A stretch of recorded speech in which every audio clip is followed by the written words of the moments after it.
everyone talks about the EV race like it's still A, wide open, and B, like it's BYD versus Tesla, legacy brands catching up, battery startups about to break through.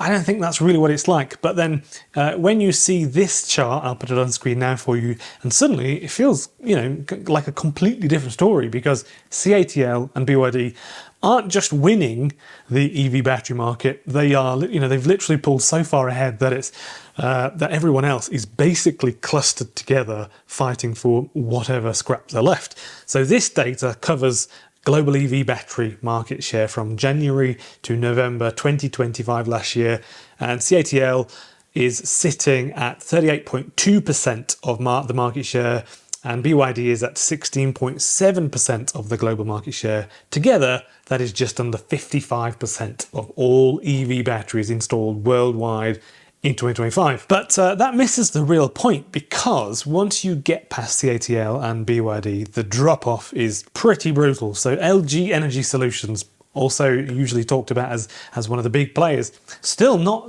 a significant player really, or Panasonic, or SK as well, or Samsung SDI. All big names, all very, very serious companies with a lot of money, but they pale in comparison and significance to BYD and CATL. But each of them is down to single digits in their single digit territory. They're not competing head to head at all in any way. So they're really, I would say, competing for scraps. Maybe that's a bit too harsh. And I don't think that's an insult, really. That's just what the numbers seem to tell me. So this is no longer a normal competitive market at this point. I just don't think it is. CATL alone supplies batteries to BMW, Volkswagen, Mercedes, Tesla, Hyundai, Honda, a huge number of Chinese brands, a lot of which are going to be probably vanishing or bought out in the next few years. BYD supplies itself, and this is a massive plus, and other automakers would love to be able to do that. One company dominates external supply, the other dominates vertical integration. So that combination is incredibly powerful, really, and it explains why battery pricing keeps falling lower and lower and lower, and why smaller players are under pressure. And I mean, to be honest, even the bigger players are under pressure, but it's really just CATL and BYD who are really making some half-decent money from the batteries. So yeah, also you have to remember as well why governments are suddenly very interested in where batteries are coming from. This is also something we need to talk about in a minute, because once the scale of things gets this extreme, it's such a big market now. If you look at how many gigawatt hours or megawatt hours were sold in globally in like 2010 and then 2020, 2025, massive. I mean, it's ridiculous. Like with this many, and it was this many, and then this. It was a huge difference over the last 15 years. But yeah, for CATL and BYD, they are producing sales at volumes that most competitors simply can't even dream of, really, let alone match or compete with. So they have long-term raw material contracts. They design their own equipment and build it. They optimize entire factories around a handful of cell formats.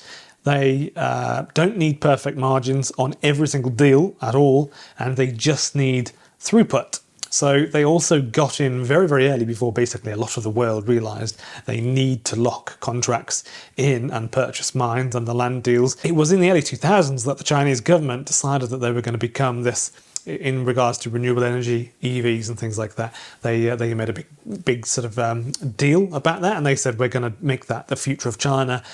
I think that's possibly something that BYD, this founder of BYD, for example, would have taken some inspiration from, and that's why the direction changed within a few years after that.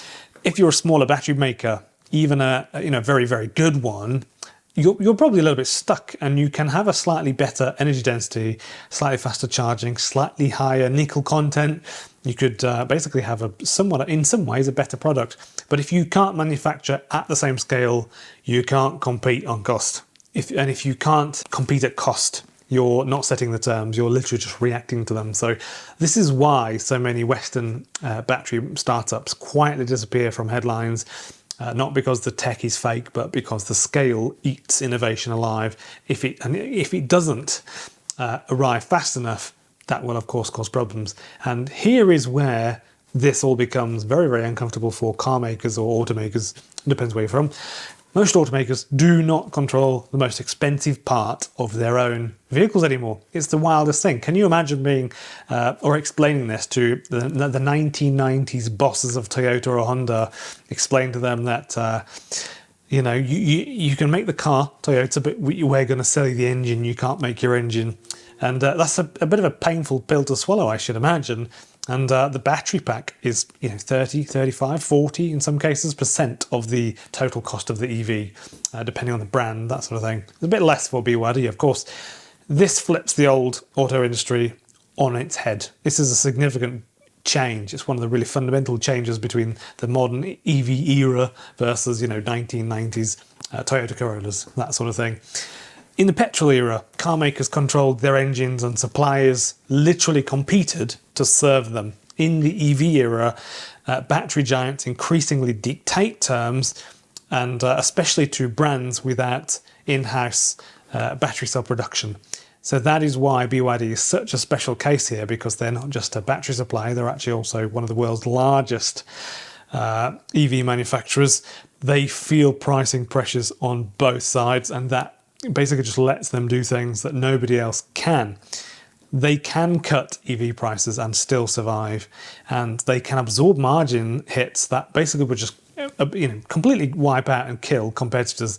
They can prioritize stability over profit spikes, and that will keep them in good stead for the next 10 or 20 years. CATL, meanwhile, doesn't need to sell a car at all, which is the genius in their plan, I think. They just need to be, need everyone else to keep building EVs and coming to them as the people that can reliably and quickly service their battery needs. So when you look at this chart again, I'll put it on screen again for you from the beginning, what you're really seeing is the concentration of power. So it's not just and no pun intended, just realised as I said that. But it's not just that CATL and BYD are ahead. It's that the distance between them and everyone else keeps on growing. They're getting much more significant, and everyone else's role is diminishing. And that distance has consequences. It accelerates EV price wars. It squeezes legacy automakers.